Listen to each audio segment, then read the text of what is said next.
Ésaïe 53.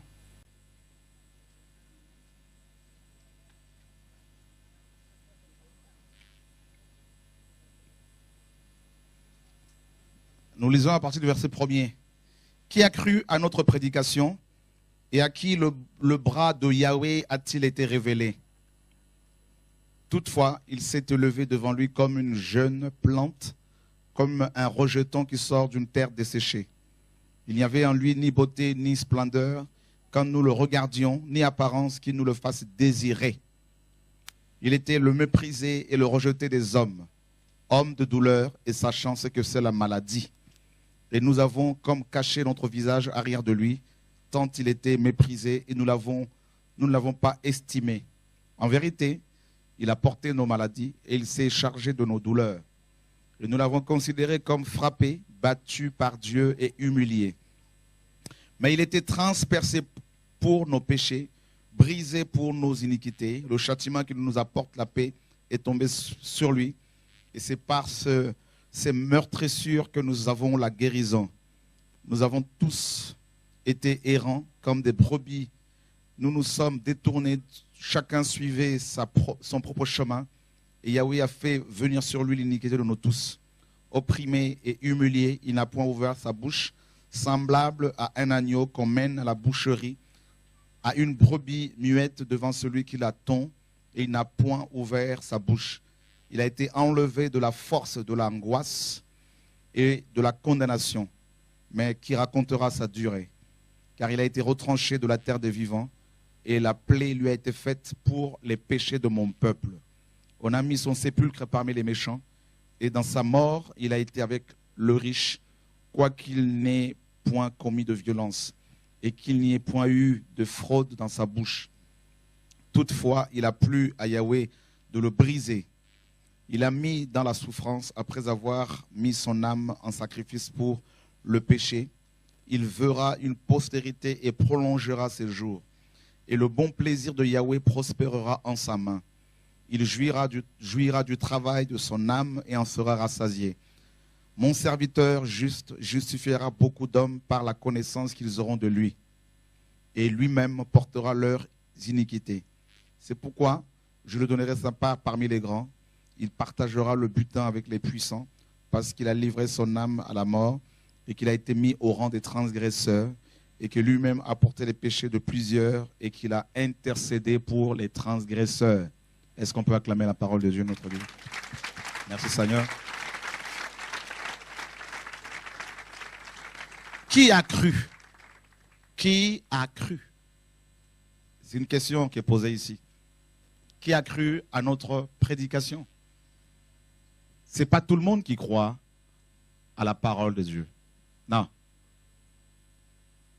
Nous sommes là, l'évangile est annoncé, mais ce ne sont pas toutes les oreilles ici présentes qui acceptent, qui reçoivent la parole.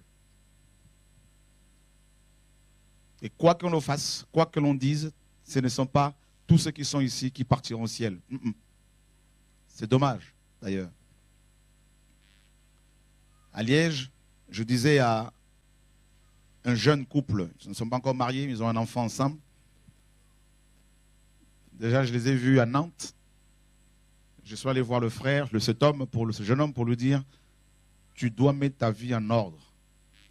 Ils ont quitté la Belgique, ils sont venus jusqu'à Nantes pour le programme. Je leur ai dit, mettez votre vie en règle. Parce que j'ai vu ces photos sur Internet, une photo de ce monsieur, ce jeune homme, habillé n'importe comment, se montrant dans tous les sens. Je dis, ça, c'est pas chrétien, ça.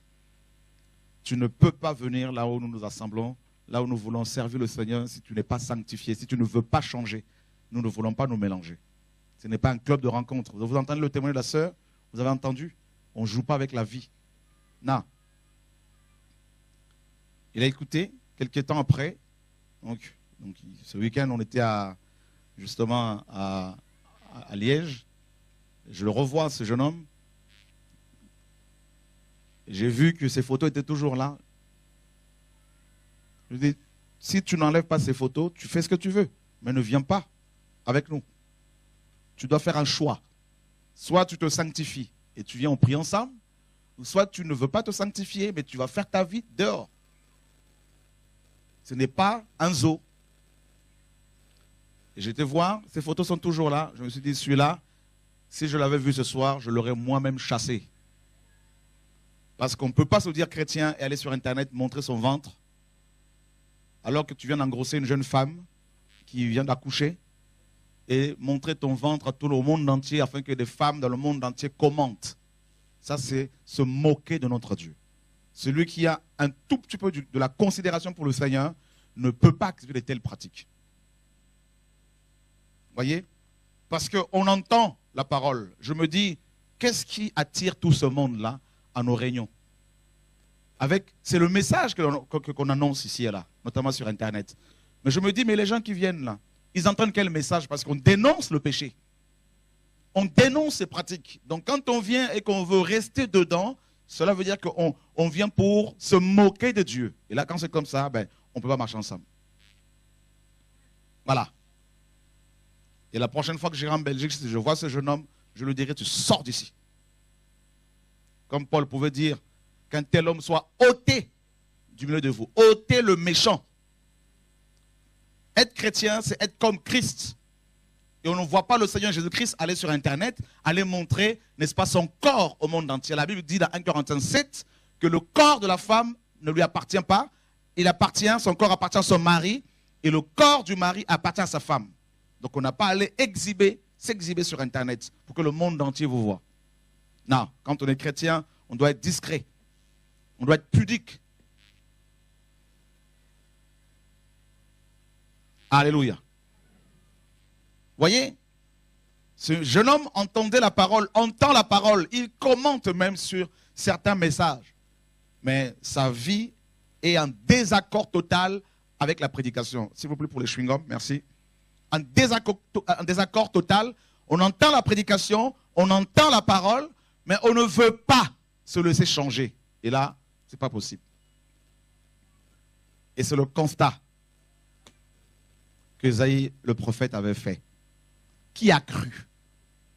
Qui a cru à notre prédication? Qui a écouté cette parole? Qui l'a reçu cette parole? Et il dit, à qui le bras de Yahweh a-t-il été révélé? Voyez? Donc nous comprenons que la parole de Dieu que vous avez entre vos mains, là, les Écritures, vous ne pouvez pas les comprendre si Dieu ne vous les révèle pas. Moi, je peux prêcher matin, midi, soir. Mais si Dieu lui-même ne vient pas vous voir pour vous les révéler, rien à faire. Rien à faire. C'est-à-dire, vous allez venir, la parole va vous faire du bien juste pour vous exciter. Mais vous n'allez pas changer en profondeur. Et si vous mourrez comme ça, comme son frère, ça fait mal, hein? Mais Dieu lui a montré à la sœur, c'est pour ça que je peux me permettre de parler comme ça. Donc, il se retrouve en enfer. Il a été averti. Est-ce qu'il a cru? Sa propre sœur lui dit, mets ta vie en règle, je t'envoie 50 €. Va te prendre une Bible. Il dit à sa sœur, oui, j'ai pris une Bible. Une sœur qui sort du coma, qui n'a pas travaillé pendant quelque temps, qui prend son argent pour t'envoyer afin d'aller prendre une Bible. Et toi, tu prends cet argent pour faire n'importe quoi et tu lui mens que tu as pris une Bible. Et sans se rendre compte que c'est ton éternité que tu as bradée. Voilà. Comme quoi, hein? Quand Dieu parle, parfois on se moque. Oh, ce n'est pas de moi dont il est question, c'est les autres. Mais le jour où la mort va frapper à ta porte, ça sera trop tard. Ah oui.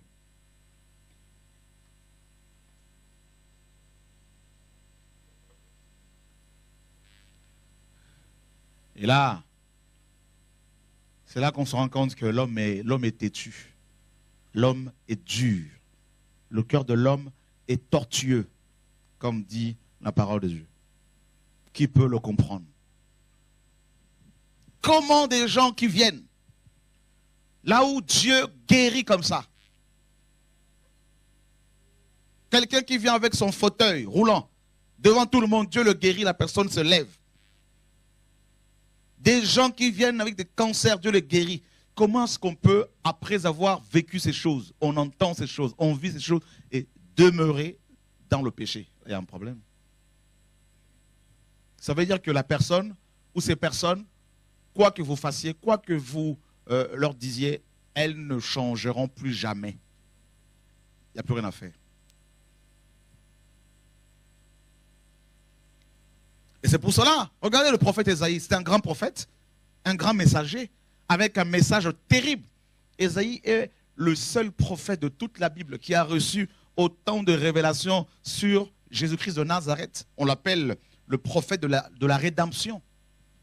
C'est le seul. Comment il a dépeint l'œuvre de la croix. Comment il a dépeint, n'est-ce pas, la personne de Jésus-Christ. Jésus-Christ homme, Jésus-Christ c'est Dieu. Ésaïe le prophète. Dieu l'a appelé à une époque où il n'y avait plus rien en Israël. Le Seigneur le fait, il fait ce constat dans Ésaïe 1. Il dit de la tête jusqu'à la plante de pied, tout est malade. Tout est malade. Et c'est le cas de notre génération. Il y a tellement de personnes malades, aussi bien spirituelles que physiques. Je n'ai jamais vu autant de personnes atteintes par des maladies incurables que dans notre génération. Voilà. Alors des maladies psychiatriques, n'en parlons même pas. Des gens qui sont en bonne santé physiquement, mais là-haut, ils sont dérangés, ils sont malades. Des maladies dans les foyers, dans les familles, n'en parlons pas.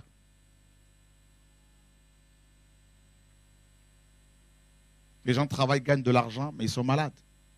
Ça ne va pas. Qui va profiter de leurs biens? Ils sont en train de mourir. Alléluia. Malades. Vous avez vu notre génération, tous les problèmes que nous connaissons actuellement? La dernière fois, je vous ai parlé rapidement de la Grèce, de la part du Seigneur, que la Grèce allait sombrer encore davantage, que ça allait entraîner toute l'Europe et le monde, qu'une grande crise est en train de se préparer. Vous savez quoi?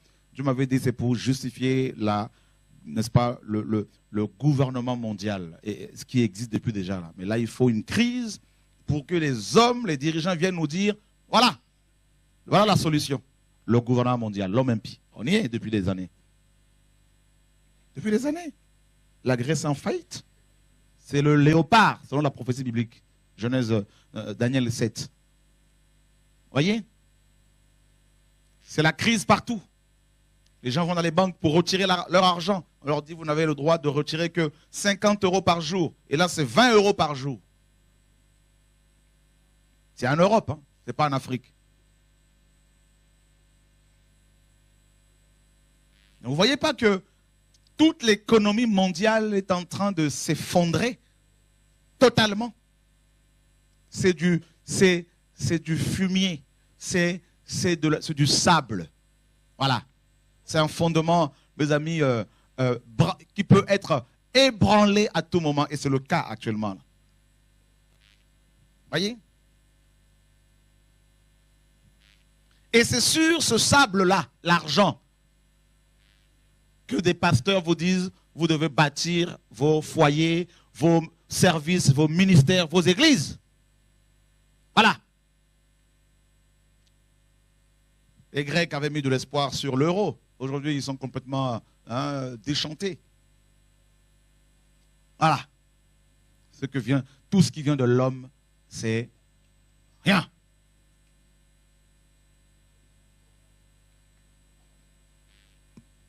Alléluia. Qui a cru? Il est question de la foi. On va dire oui, mais la foi vient de ce qu'on entend comme la parole dit. Oui, mais combien parmi vous n'ont-ils pas, combien n'ont-ils pas reçu la parole du Seigneur ici? Combien? Qui a cru à notre prédication? Croire, c'est se séparer de certaines choses. Croire, c'est prendre des décisions. Croire, c'est décider d'avancer avec Dieu et d'arrêter avec les hommes. Ah oui, et c'est là que ça coince. Croire, c'est se débarrasser, n'est-ce pas, de certaines habitudes. On croit à quoi? On croit à ce que Dieu dit, c'est-à-dire sa vision. Dieu vient, il dit par la prédication, voilà, voici ma vision. Et croire, c'est adhérer à la vision de Dieu. Ce n'est pas en levant la main comme ça, dire je crois au Seigneur Jésus-Christ, je confesse tout ça. Non, non, non, ce n'est pas ça là. Croire, c'est pratiquer. C'est vivre ce que Dieu veut, ce que Dieu dit. C'est là que ça coince. Croire, c'est recevoir la vie de Dieu qui vient et qui tue notre vie. Donc, si tu as foi en Dieu en tant que femme, femme de Dieu, avant de sortir de chez toi, Dieu te dira, tu n'es pas bien habillé. Voilà une femme de Dieu. Parce que l'esprit qui est en toi, il parle avec toi. Alléluia. Ah oui.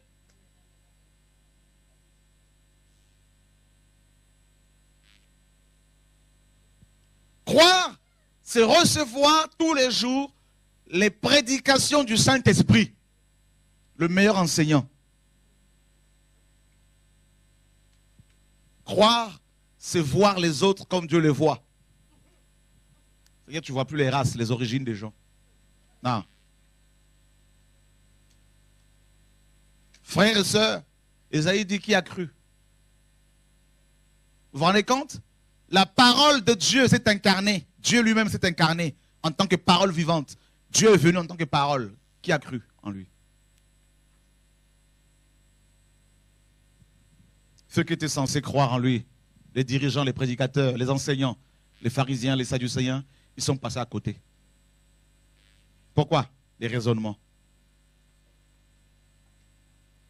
Le doute. On repousse toujours à plus tard ce qu'on doit faire aujourd'hui. Non, mais je ferai ça demain, on verra ça demain, on verra. Voilà notre génération. On verra. Hein? Nous sommes là, attentistes, nous sommes là en train de... Voilà, dans la passivité, l'oisiveté, tout ça. Bon, ben, on attend, on verra, on attend, on attend. Qui a cru? La sœur a parlé à son frère, mais comme c'est sa sœur, il a dû se dire, c'est ma sœur, je la connais. Mais il n'a pas compris que celui qui parlait en elle, c'était Dieu. Voyez, frère, un prophète n'est méprisé que dans sa patrie. Les habitudes.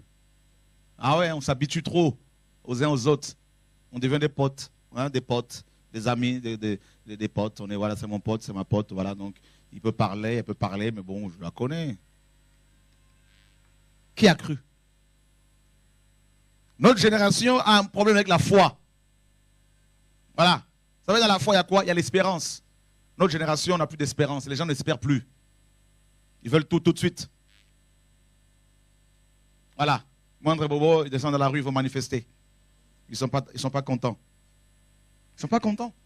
Voilà. Vous avez des gens qui ne mangent pas pendant 3 semaines. Ils ne mangent pas. Mais nous, on a la nourriture à gogo, hein, mais on va quand même descendre dans la rue parce que bon, ce n'est pas normal. Voilà. On veut plus, on veut plus, on veut plus, on veut plus. Seigneur, sauve-nous. Alléluia. Notre génération. Vous avez vu la jeunesse d'aujourd'hui, là, mes amis, vouée à la destruction, hein, à l'enfer. Rebelles à leurs parents. C'est ma vie, je fais ce que je veux. C'est ma vie. Avec la liberté que l'on a aujourd'hui, avec l'Internet, tout ça là. Alors des copains, des copines, mes amis superficiels dans le monde entier. Et ça passe du temps là-dedans, ça passe du temps en train de papoter, de raconter sa vie. Viens, raconte-moi ta vie, tout ça. Comment tu... C'est que ça, cette génération-là. Viens raconter ta vie. Tu vas déballer ta vie sur Internet à des gens que tu ne connais pas, à des copains que tu n'as jamais vus, à des copines que dont tu ne connais ni la tête ni la queue. Rien. Je suis sûr que je parle à des jeunes ici, là. Voilà. Vous devenez rebelles envers vos parents. C'est ma vie, je fais ce que je veux parce que je suis une jeune fille. Je suis belle. Tu es belle, tu es de la poussière. Si tu meurs, là, tu es comme... Les vers de terre vont manger ton corps, là. Tu es quoi? On te dit que tu es belle? Tu es zéro, tu es de la poussière, de la pourriture. On te dit que tu es beau? Attends le jour où tu vas mourir, tes beaux yeux, tu vas voir. Ou quand un cancer va te ronger, tu vas te rendre compte à quel point tu es fragile, que tu ne vaux rien.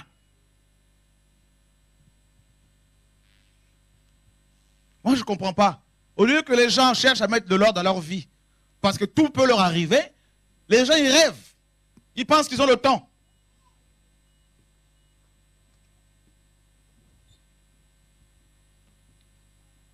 Oh non, mais je peux encore.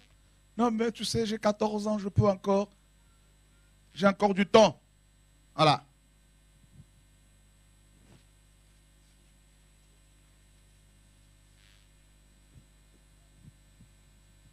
Je suivais des informations en Afrique. Il y a quelques jours, une femme témoignait par rapport à son mari. Elle était au champ, dans leur champ, tous les deux en train de travailler. Et puis la foudre est tombée sur lui. Il était sur un arbre en train de cueillir des fruits. Il est tombé. Il est mort. Ce jour-là, la foudre avait rendez-vous avec ce monsieur. Est-ce qu'il était prêt? Est-ce qu'il est mort chrétien? Il est mort dans quel état là? Qui a cru? Ton petit copain là que tu caresses à chaque fois là. Tu vas te faire ploter dans les coulisses là-bas dans l'ombre alors que tu n'es pas marié. Hein? Tu vas perdre ta virginité parce que tu crois que tu es belle. Coucher à gauche, à droite. Tu vas te masturber à longueur de journée. Tu viens présenter ton corps. Tu viens te présenter devant le Seigneur.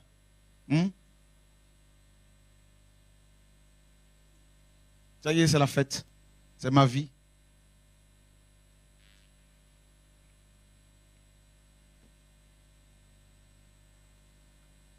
Tout peut t'arriver à n'importe quel endroit, à n'importe quel... Oh, alléluia. Qui a cru?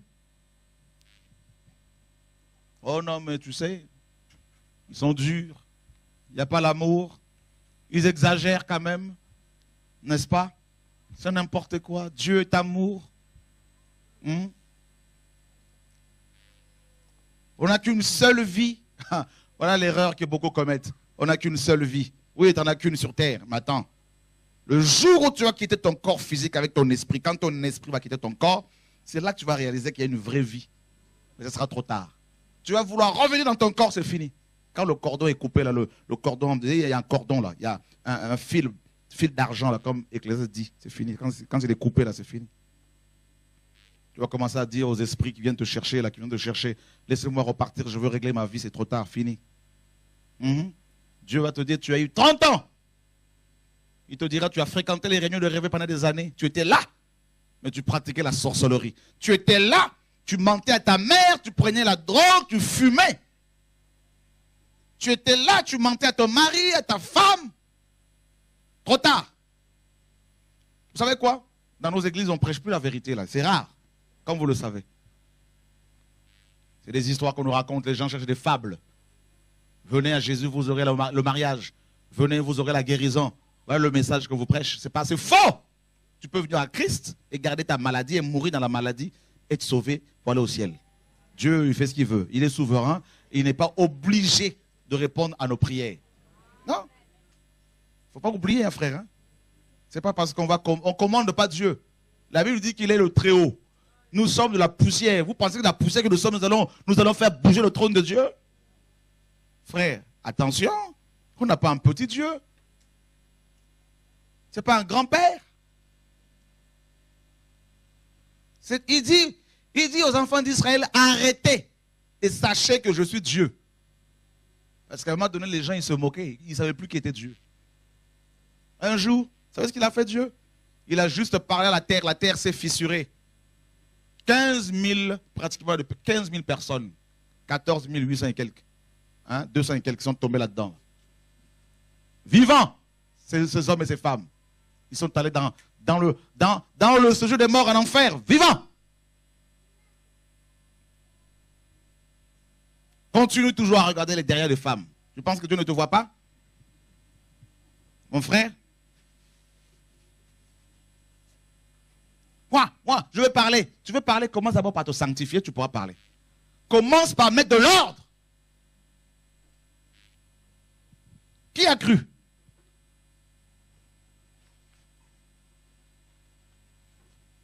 Oh Dieu, sauve-nous. Ah, il prêche bien, mais ce n'est pas le problème de prêcher bien. Est-ce que tu es sauvé? C'est ça le problème. À Ézéchiel, on disait de lui, d'Ézéchiel, on disait, c'est un habile chanteur. Il chante bien. Le problème n'est pas là, le problème c'est le salut. On sera étonné le jour de l'enlèvement. Comme ça, on va entendre, on va même pas, le son là, de la trompette, on va même pas là. Ceux qui vont l'entendre, c'est ceux qui vont partir. On va se rendre compte que tel que nous sommes là, 40 personnes seulement vont partir. D'un seul coup. On va se réveiller, ça va être trop tard. Et j'imagine, il y en a qui vont se mettre à genoux en train de pleurer. Seigneur, s'il te plaît. Moi. Trop tard. Fini.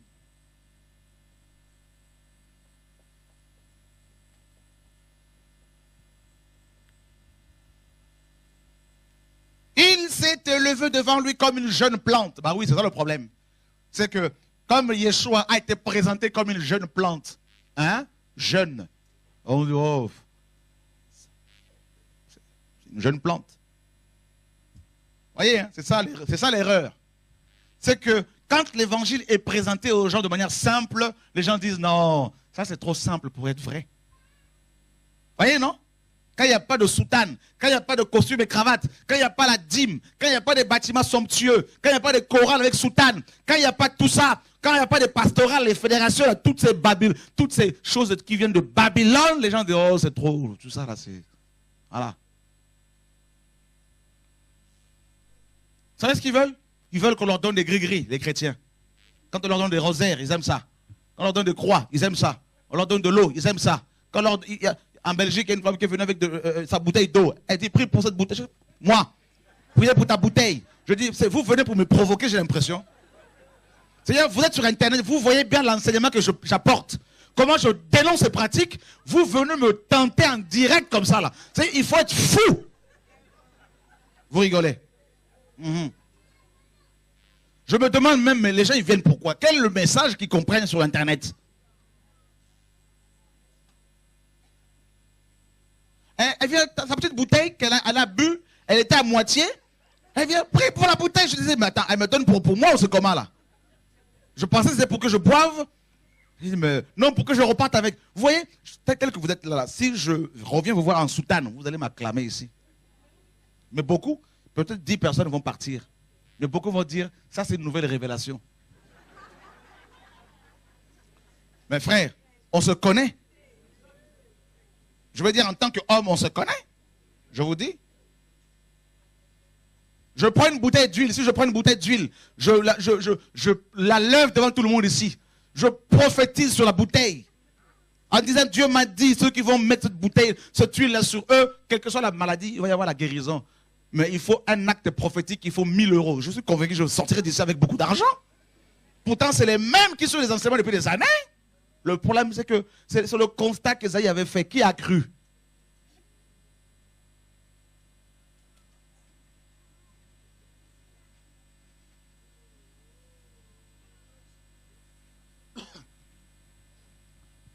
Parce que ce sont les mêmes personnes qui viennent présenter les mêmes problèmes. Mon fils n'est pas converti, mon fils est drogué. Bon, qu'est-ce que tu veux que je fasse pour ton fils? Quelle est la prière que moi je peux faire que Dieu va écouter plus que la tienne? Est-ce que vous vous imaginez un peu? Voilà. En Belgique, à Liège, je repérais un frère qui était au fond là-bas, un homme. J'ai donné une parole en disant, il y en a, ils viennent me voir tout le temps pour les... Hier, j'ai mal au dos. Aujourd'hui, ça va être le problème du genou gauche. Et il se trouve qu'il comptait venir me voir pour son genou gauche. Et quand je dis ça, il vient me voir, il me dit, tu m'as lancé des pics, tout ça. Je dis, oui. Il me dit, mais c'est mon problème, j'ai des problèmes avec mon genou gauche. Je dis, je ne prie pas pour toi. Je ne suis pas ton ganga. Prie toi-même. Alléluia. Dis à ton voisin, il faut arrêter toutes ces choses-là. Tous les jours, lui, quand il me voyait seulement, ou quand il venait ici, ça, je savais qu'il y avait une maladie quelque part à chasser. Dos, les yeux, la tête. Il se moque. Vous vous moquez du Seigneur là comme ça, là, mes amis. Il faut qu'on arrête. Moi, maintenant, quand est-ce que toi, tu as prié pour moi?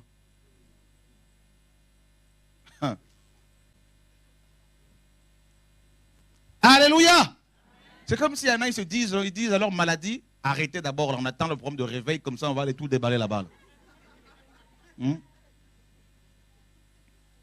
Qui s'aperçoit que nous avons des problèmes?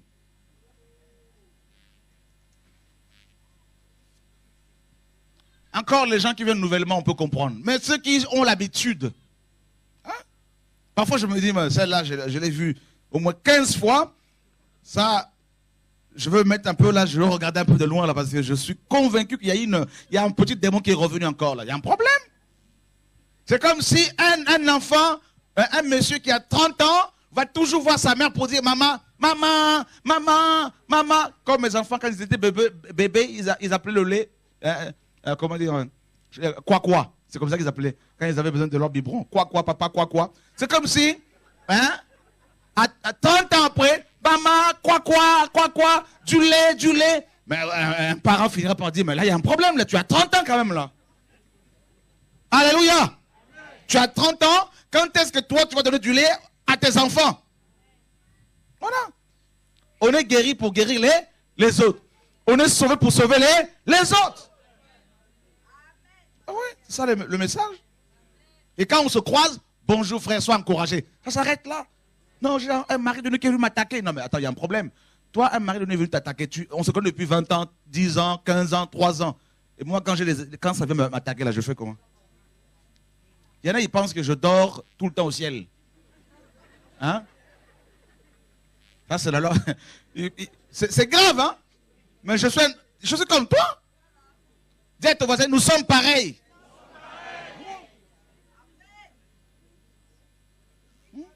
Ils pensent que je descends le lundi pour le programme comme là. Et après, un escalier, là, tout ça, là, je monte l'escalier. Et puis j'arrive là-bas au ciel. Je mange avec Gabriel, je mange avec... j'ai pas d'attaque. Que les démons, c'est fini, quoi, c'est réglé. Que quand j'arrive dans une ville, Satan, il sort de la ville, il attend que je sorte de là. Hein? Il est venu, il a pris Jésus, il l'a amené sur la montagne, hein? Vrai ou faux? Voilà. Il n'a pas peur de nous. Il a peur de Jésus. Frère.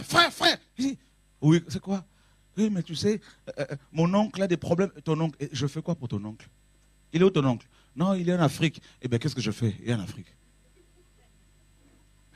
Non, mais il est aux Antilles. Mais tu veux que je fasse quoi?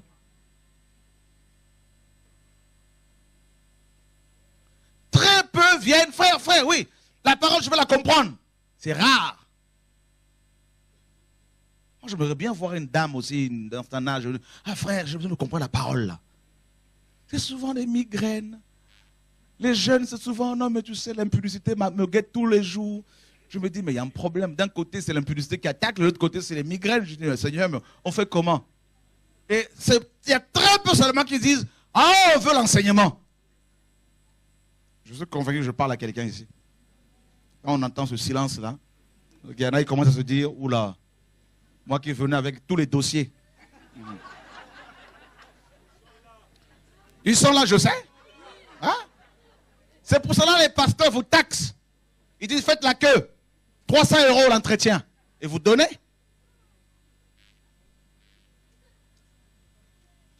Il y en a qui disent, ce monsieur, il est forcément riche parce que toute cette foule-là, et il ne veut pas de l'argent, il y a un problème. Il y a forcément les Américains derrière. Vrai ou faux? Qui a déjà entendu ça? Ah oui. Forcément. Les Canadiens, forcément. Et Dieu n'est pas capable. Parfois, des lettres que nous recevons, là, je pars ouvrir là. Quand j'ouvre la boîte aux lettres, là, mes amis, il y a des lettres là même. Parfois, tu dis, Seigneur, on commence par 10 feuilles, recto verso. Et c'est écrit d'une manière illisible, tout ça. Je dis, mais tu vas commencer comment? Où la tête, où la queue? Je prends, je dis, bon Seigneur, toi seul connais les problèmes au nom de Jésus de Nazareth. Je dis, frère, gérez ça. Et eux, quand ils prennent les courriers en question, là, je vois déjà leur visage. Là,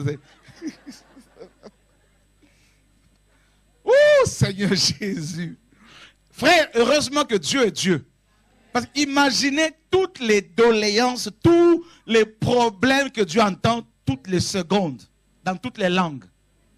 Les Chinois, les Ivoiriens, les Congolais, les Arabes, les Antillais, tout ça là. En une seconde, Dieu reçoit les demandes dans toutes les langues, dans tous les dialectes. Il faut qu'il traite chaque cas de manière spéciale.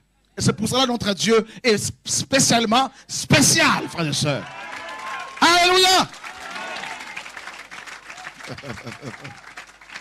Frères et sœurs, j'imagine les anges qui voient ces courriers venus du ciel. Parce qu'on n'y pense pas. Hein? Imaginez toutes ces voix en même temps. Ça,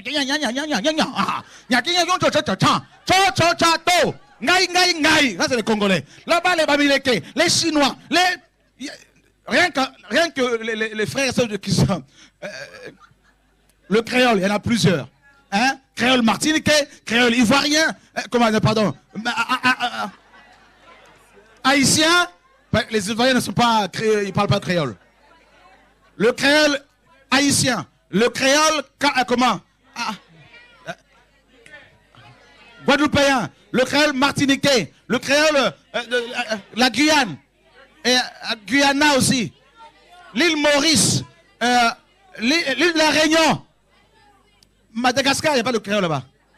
Sainte-Lucie, Dominique, le créole de Sainte, hein? Guinée-Bissau, il y a le créole là-bas aussi. Là. Cap-Vert, il y a le créole. Imaginez rien que dans le monde créole là. Ok. Maintenant, on attaque le chinois. Le mandarin. Le japonais. Rien qu'au Congo, il y a 460 dialectes. Rien qu'au Congo RDC, 460 dialectes. Et 4 langues nationales. Le Chiloba, le Lingala, le Kikongo, l'État, je ne sais pas quoi, la machin. Les Ivoiriens, il y a combien? Le BT, les Thiers, plus de 60. Tu prends les Camerounais, les Bamileke, les Bassa, les je ne sais pas quoi, les Gabonais, les Fonds, Vous vous rendez compte, frère? Mettez-vous à la place de Dieu. On ne peut pas se mettre à sa place. C'est impossible. On deviendrait fou. Alléluia. Et on attaque l'anglais, l'anglais américain, l'anglais de Londres, tout ça. L'anglais nigérian, c'est compliqué parfois. C'est mélangé. Il y a tout ça là. D'un seul coup, ça monte au ciel. Les anges sont là, ils comprennent que dalle, rien. Mais comment notre Créateur traite ce problème? Chacun avec son problème. Le Père est assis tranquillement depuis l'éternité. Il reconnaît chaque voix. Il mérite les acclamations.